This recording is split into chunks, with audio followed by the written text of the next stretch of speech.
In today's lesson, we will cover a truly thrilling event. The Goblin Rebellion of 1752 and all its triumphant tragedy.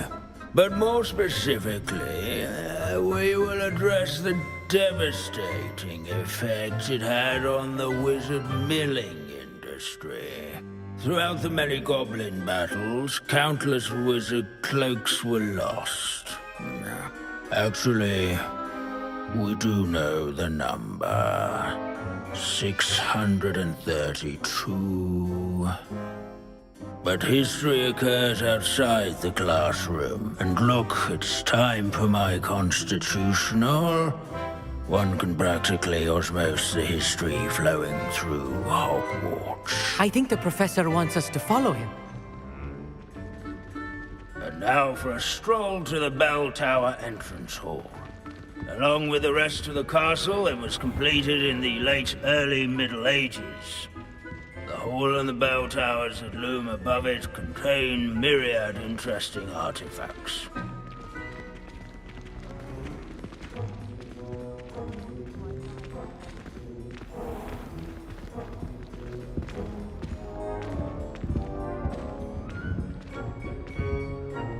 Good to see you again. Recovered from that nasty bout of dragon pox, have we? That wasn't me, Professor. I'm new here. Are you? Well then, welcome. No doubt you're eagerly anticipating my analysis of various wizarding councils, codes, statutes, and of course, goblin rebellions. Not all goblins are rebellious. Some venture into wizarding politics, such as Eargit the Ugly. Some are talented artisans, such as Bragbor the Boastful. Did you say Bragbor? I think I know that name. Well known for his metalwork. I would imagine much of his goblin wrought iron and silver has survived to this very day. Oh, of course. Lodgok said he was an ancestor of Ranrock. Where were we? Oh yes. Back to our class topic for today. Grimbold Weft. Another notable historical figure. He's right nearby. Curious students can find him on display here in the bell tower entrance hall. I recommend that all students introduce themselves to this hero. Grimbold Weft was responsible. Revelio.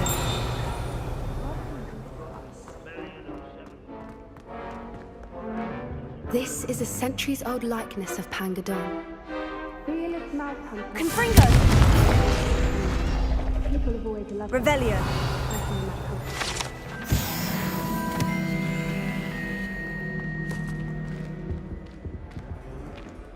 Wagadu's history is, well, a bit different than that of Hogwarts, to say the least.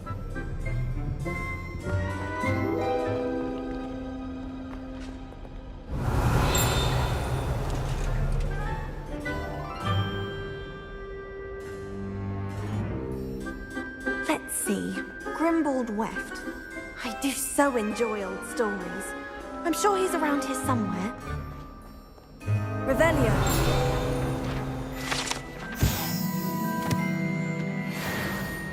Oh yes, I see you found Grimbold Weft. Yes, I rather enjoyed seeking him out. The thrill of the scholarly pursuit.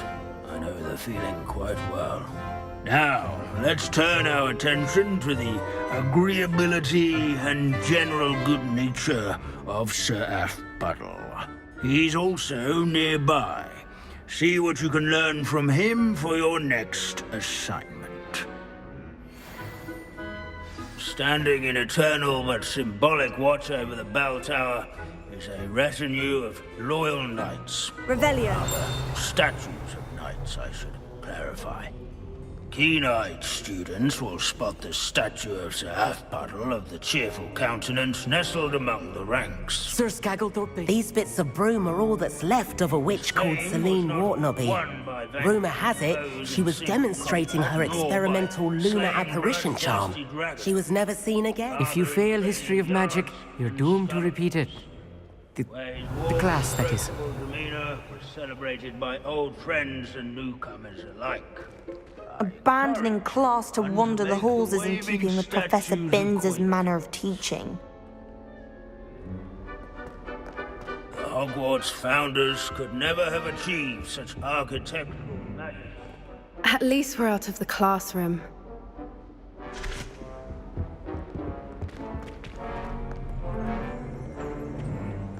Revelio.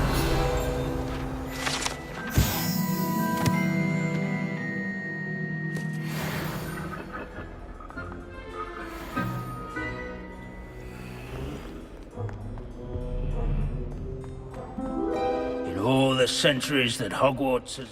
Professor Binns, I found the statue of Sir Halfpuddle. Ah, well done. Alas, Sir Halfpuddle's affability was his undoing. Died instantly trying to befriend a basilisk. Eye contact is not always to be encouraged. So beloved was he that even some goblins mourned his passing. Of course, that did not bode well with the rest of the goblins, most of whom could not abide mourning the loss of a wizard.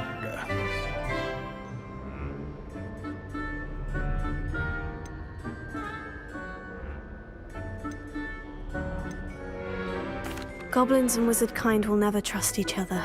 Yes, well, it takes a cauldron to raise a chisperful, as they say. History does tend to repeat.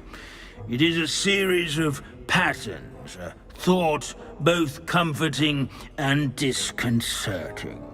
The wise students, such as yourself, will learn from it.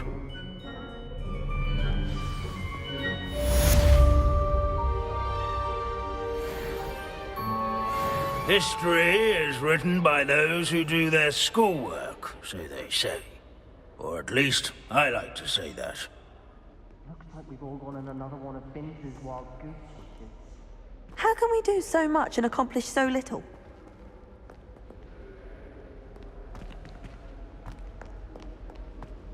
Leave it to Binns to make the most interesting school in the world seem dull.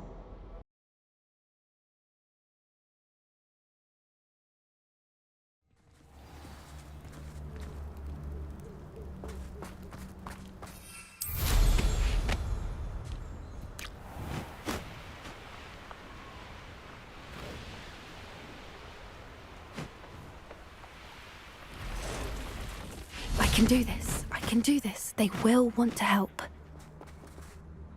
Is this where we're meeting the centaurs? Well, they don't exactly know we're coming, so it's less of a meeting and more of a surprise, I suppose. Once we tell them about the Snidgets, they'll understand why we came and they'll want to help. I hope you're right.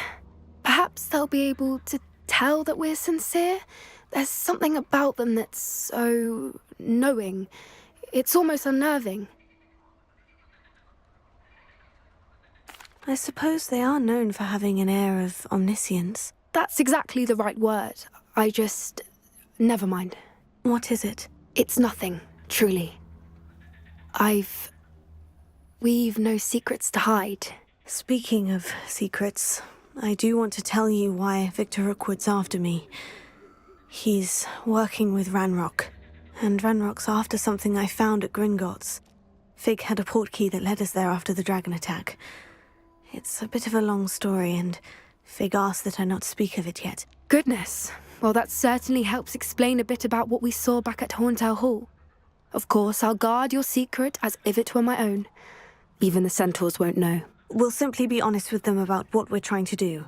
They'll have to help us, won't they? Yes, of course. You're absolutely right. We'll meet with them, tell them about the Snidgets, and I'm sure it'll all be fun.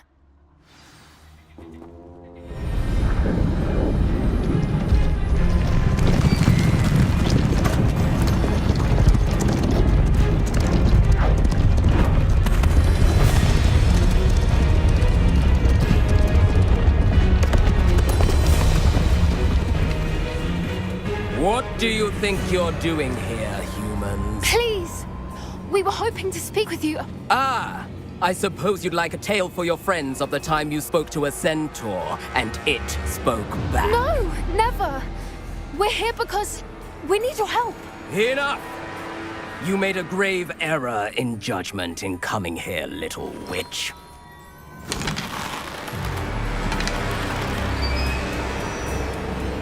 Leave them be, Alec. We do not harm the young. It is not our way. You forget your place, old fool. I'm the leader of this herd, and while you cling to our way, their kind continue to slaughter beasts like us without a care!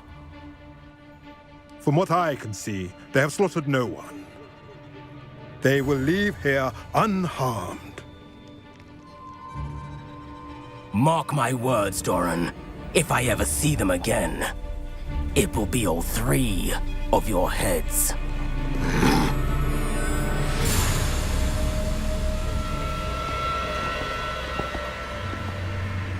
Foolish children. Do you know what happens to wizards who wander here? Now, follow me before Golden Snidgets are still alive, and the poachers are after them. They know that the key to finding them lies in the moonlight, but they don't know what that means, yet. Please, help us find the Snidgets before the poachers do. Could it be?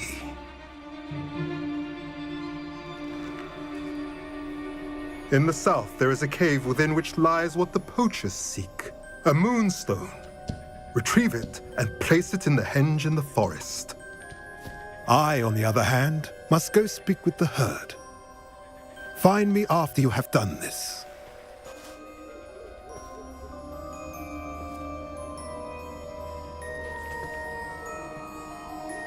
I don't understand.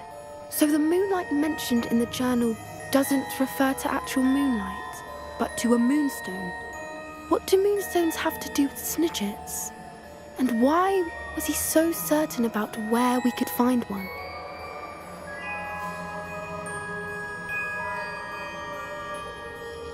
I don't know, but I am inclined to believe him, what with his being a centaur and all. I am too. It is a shame how quickly he left. What was his name? Doran. That's what the leader of the herd called him. Well, if Doran knows something we don't, I'd rather act now and ask questions later. I can head to the library and start looking into the cave you mentioned. I'll let you know what I find.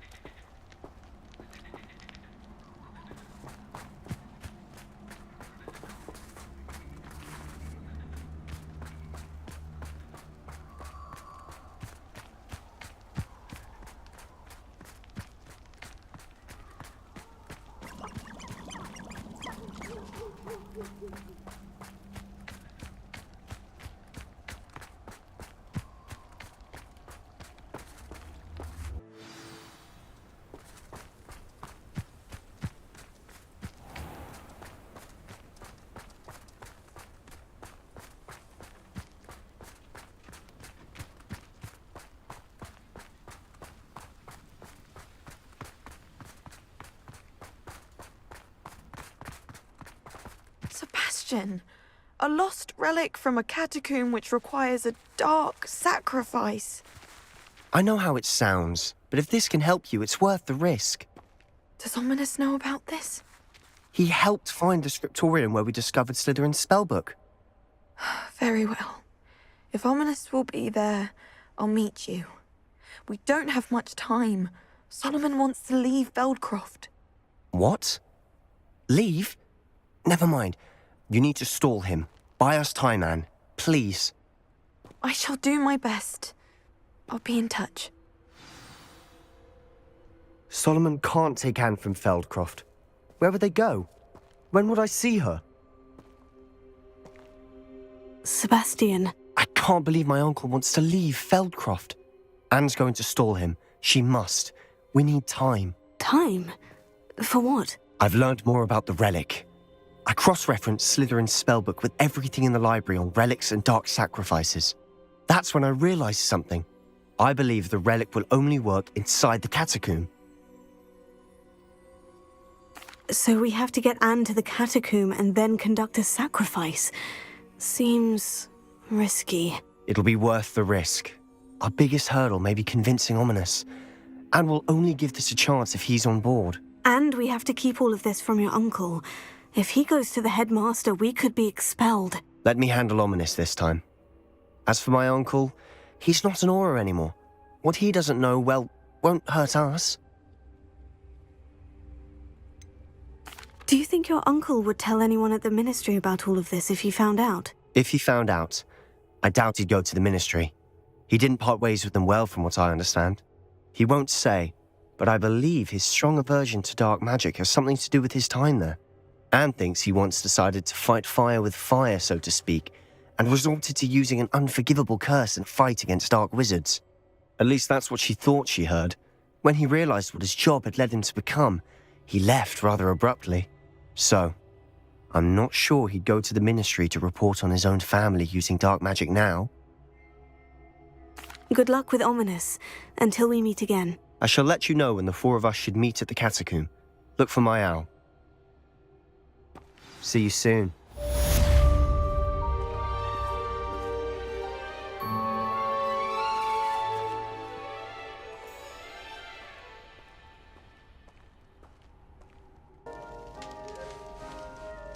I have been meaning to speak with you. I still can't believe we escaped the Ashwinders. You may not realize it, but you are the talk of the school since you saved me that day. I wonder how everyone knows about it. I told my mother in the hope that she would be more forgiving of what I have been up to if it came from me. She likely told other professors, and news travels quickly. Unfortunately, she might, in fact, have been even less forgiving than I'd hoped. If she knew more about what you've done, I suspect she'd be proud. If she knew any more about what I've done, she would never let me out of her sight again. I'm sorry. Has Officer Singer done anything with the evidence we provided? She has not. Harlow is as strong as ever. Someone needs to stop him, whether it is us or Officer Singer. If someone had stopped the monsters like him in Matabeleland, my father would be alive today. What exactly happened to your father? It was a beautiful day. My mother had gone to tend to a neighbor who was ill, and so my father and I were galloping in the savannah. Galloping? Your father was also an animagus, I take it? He could become the most majestic giraffe, and he would carry me on his back, my arms around his neck. We were on our way home when we surprised a group of bandits who had come from our village. One of them saw me just as he removed a scarf from his face. He shouted and then aimed his rifle. He didn't want you to identify him. Exactly. In an instant, my father bowed his neck to protect me and was hit. As he fell, my father changed back into his human form. When the bandits saw this, they turned and ran in fear. Magic terrified them, and then he was gone. And it was all my fault. Your fault? How so? He died protecting me.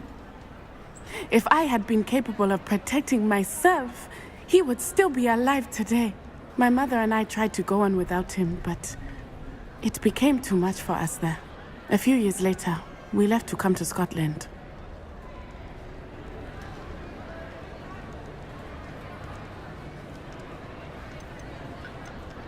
Do you think taking down the Ashwinders will avenge your father's death? No. Vengeance is not what drives me. My father would not want that. He and my mother raised me to believe that it is a privilege to be able to fight for those who cannot. I know there is risk involved, but I feel it is worth it. I am glad you seem to think so too. I'm sorry, Natty. I can't imagine what you've been through. Your father sounds exceptional. He was. Truly extraordinary. And thank you for your kind words. We all have our burdens. My father had a saying about that. Yes, I remember. Rain does not fall on one roof alone. Exactly. Soon you and I will put an end to the Ashwinders, beginning with Harlow. And once he is gone, we will turn our attention to Rookwood. We are making progress, and we will succeed. Thank you again for saving me. You deserve all of the praise you have received.